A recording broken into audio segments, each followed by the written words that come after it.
Dans cette vidéo, je vous dis tout sur la fin d'une manche, le décompte des points et comment se termine une partie du 5 ou moins. Allez, c'est parti. Si vous vous souvenez bien, l'objectif du 5 ou moins est d'amener la valeur totale des cartes de son jeu à 5 ou moins. Pour vous expliquer, je vais vous montrer une situation typique de fin de manche. Après de nombreux tours, je me retrouve dans une très bonne position. J'ai dans mon jeu un 9, un 2 et un 1. C'est à mon tour de jouer et je pioche un 2 que je vais échanger avec cette carte, le 9.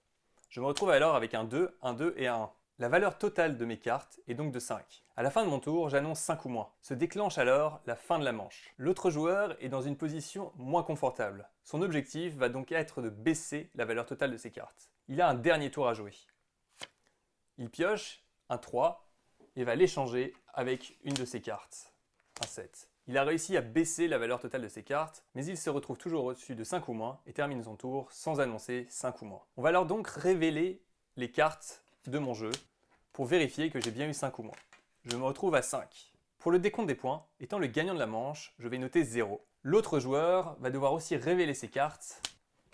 Un 10, un 3, un 5 et un 5. Et pour le décompte des points, on va prendre la valeur totale de son jeu, c'est-à-dire 23. C'est comme ça que la manche se termine. Étant le gagnant, je note 0. L'autre joueur ayant perdu, celui-ci va noter 23. Il y a une autre chose à savoir. Lorsqu'un joueur annonce 5 ou moins, son jeu est protégé. Cela veut dire qu'il ne peut plus se défausser de cartes avec une défausse rapide et que les autres joueurs ne peuvent plus attaquer son jeu avec des cartes pouvoir. Ici, l'autre joueur pioche une carte.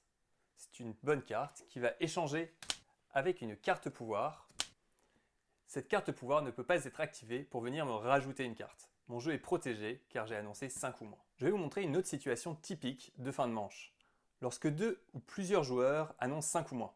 Ici, je viens de terminer mon tour et j'ai annoncé 5 ou moins, car la valeur totale de mes cartes représente 5. Se déclenche alors la fin de la manche. Les autres joueurs, ici en l'occurrence ce joueur, n'a plus qu'un tour à jouer. Il a un très bon jeu, pioche une carte, un -1, qu'il va remplacer avec l'une de ses cartes, un 5. Sachant qu'il a un très bon jeu, celui-ci annonce également 5 ou moins. On se retrouve alors à retourner tous les deux nos jeux afin de voir qui a eu le meilleur score.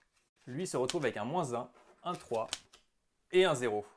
Il a donc un total de 2. 2 étant plus petit que 5, c'est l'autre joueur qui gagne. Le décompte des points va se passer de la manière suivante. Le joueur gagnant va noter 0, le joueur ayant annoncé 5 ou moins, mais ayant perdu, car il avait une valeur supérieure à celle du joueur qui a gagné, va prendre la valeur totale de ses points, 5, et va les multiplier par 2, 10. Il existe d'autres situations plus particulières, et je vous invite à lire les règles écrites afin de les voir plus en détail. Voilà donc pour la fin d'une manche. La partie quant à elle se joue en plusieurs manches. La partie se termine lorsqu'un joueur atteint ou dépasse 100 points et le gagnant est le joueur qui a le moins de points. Et si vous voulez faire une partie rapide, sans compter les points, c'est aussi possible. Avant de débuter la partie, choisissez le nombre de manches que vous souhaitez faire. Nous vous conseillons d'en faire entre 3 et 5 pour des parties courtes. Le joueur qui gagne est alors le joueur qui a remporté le plus de manches. Voilà, c'est la fin de cette série de 4 vidéos sur comment jouer au 5 ou moins. Dans tous les cas, vous avez accès aux règles écrites pour plus de détails. Et si vous avez des questions, n'hésitez pas à nous les poser sur gamelia.net.